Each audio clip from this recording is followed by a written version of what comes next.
achieved on this trip? Or what's your purpose? Well, the purpose of this trip, of coming with Mr. President on this trip to Equatorial Guinea, was to explore areas of youth development with our Equatorial Guinean counterparts. And of course, we're in the process of arriving at a treaty, an agreement on youth development with my counterpart. Which we will be finalizing by the Joint Commission, which comes up later this year. And of course, from Mr. President's speech at several of our engagements, several bilateral engagements, he has clearly stated his commitment to collaborating with other African leaders to ensure that we harness the youth demography, the bulge of young people in Africa towards transformational economic development of the continent, and that it's only when we're strong as a continent and all the leaders come together that we can harness the potential of our young people across the continent.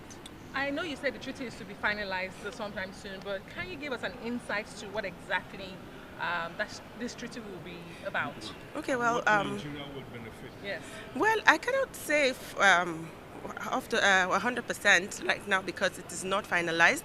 So it will be, I will just give you a few of the points that we will mutually agreed upon. And well, areas of the National Youth Service Corps, the NYSC, they're considering collaboration, seeing how we can actually engage in peer learning to see that for the possibility of actually adopting that initiative, and areas of skills development and transfer as well. And of course, we want to see, even though Equatorial Guinea is not a country as populous as Nigeria, we want to also see how we can support, we can collaborate by channeling some of our youth population to be producing commodities for Equatorial Guinea across various sectors. And you are aware that through the presidential initiative on youth enterprise clusters, we're working to ensure that we develop our furniture value chain through agroforestry, and of course the fashion and garment sector as well, and other cash crop sectors as well. And this is a very viable economy for that kind of collaboration. Thank you very much, Mr. Was it just follow come?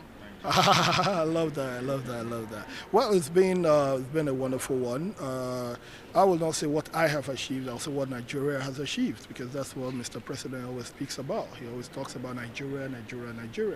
And the gas agreement, I'm sure the Minister of Petroleum State for Gas will be in a position to say more on that, but that's a landmark one. And of course, the discussions between the presidents, which is very key to economic development, very key to migration, very key, which of course has to do with the issue of visa policies and issue of trade understandings and a lot. So I think it's a good one. It's been a very productive, a very resourceful one, and I believe that it's a good one for both countries. Talking about visa, it is said that Africans don't travel amongst each other, and it's usually difficult. What's the policy? Any policies and conversations to ease travel between more African countries and Nigeria? Yeah, that is going on. The president is as the president of the biggest African nation, the largest black nation on earth.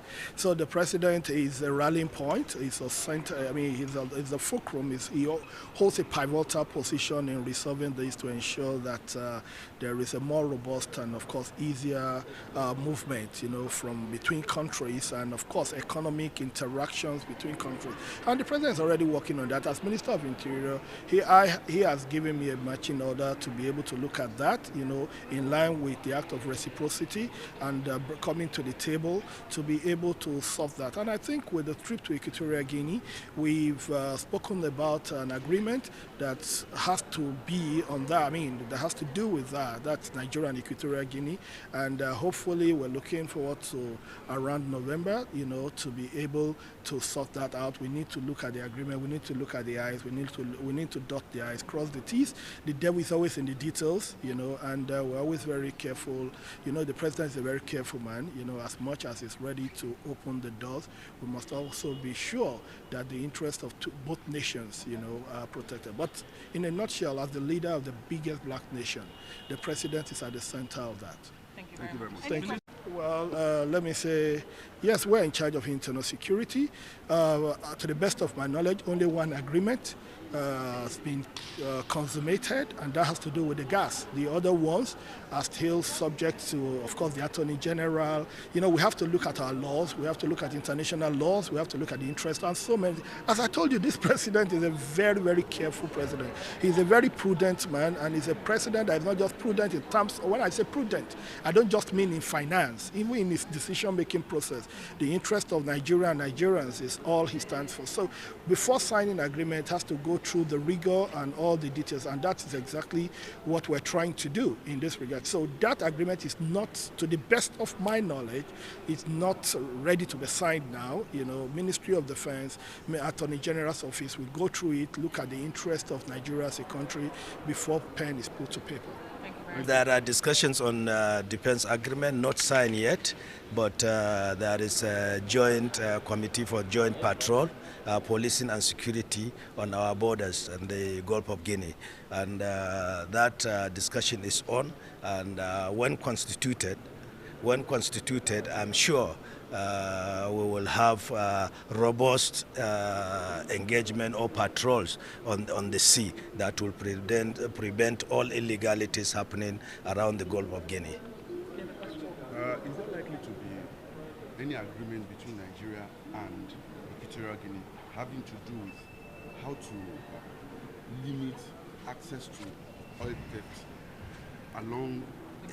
Yeah. This is part of it. The security patrol will certainly check illegal movements of crude oil from both countries, and this will really help to reduce the illegal movement of illegal oil. Thank you very much. Thank you very much.